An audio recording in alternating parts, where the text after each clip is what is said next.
కురుక్షేత్ర సంగ్రామం జరుగుతుండగా ఒక రోజున ఈ అర్జునుడు సంశప్తకులు అనబడేటటువంటి వాళ్ళని గెలవడం కోసం, వాళ్ళతో యుద్ధం చేయడం కోసం కురుక్షేత్ర సంగ్రామ భూమికి దూరంగా వెళ్ళాడు. అదే సమయాన్ని అదునుగా తీసుకొని ద్రోణాచార్యుల వారు గొప్ప పద్మవ్యూహాన్ని రచించాడు. అసలు ఆ పద్మవ్యూహంలోకి ప్రవేశించడమే పాండవులకు చేత కాదు. అది తెలిసిన వాళ్ళు ఒక్క కృష్ణుడు, అర్జునుడు, వినా ఇతరులకు తెలియదు. అసలు ఒక సేనాధిపతి యొక్క గొప్పతనం ఎక్కడుంటుంది అంటే వ్యూహరచన చేయడంలో ఉంటుంది. సైన్యాన్ని అలా నిలబెట్టాలి.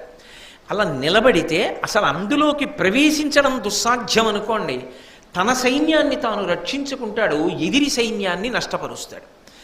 ద్రోణాచార్యుల వారు అరివీర భయంకరుడు కాబట్టి అర్జునుడు లేడు, ఇవాళ ఆయన తెలుసుకున్నాడు, దూరంగా ఉన్నాడు. కాబట్టి వెంటనే పద్మవ్యూహాన్ని రచించాడు.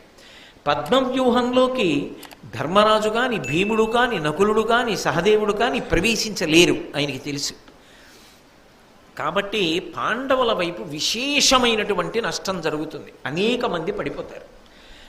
పైగా ధర్మరాజో, భీముడో, నకులుడో, సహదేవుడో పడితే ఎంత ప్రమాదం యుద్ధంలో. కాబట్టి అసలు పద్మవ్యూహంలోకి ప్రవేశించడం ఎలా, దీని గురించి ఆలోచించాడు ధర్మరాజు గారు. ఆయనకి జ్ఞాపకానికి వచ్చింది, సుభద్రార్జునుల యొక్క కుమారుడైనటువంటి అభిమన్యుడు పద్మవ్యూహంలోకి ప్రవేశించగలడు.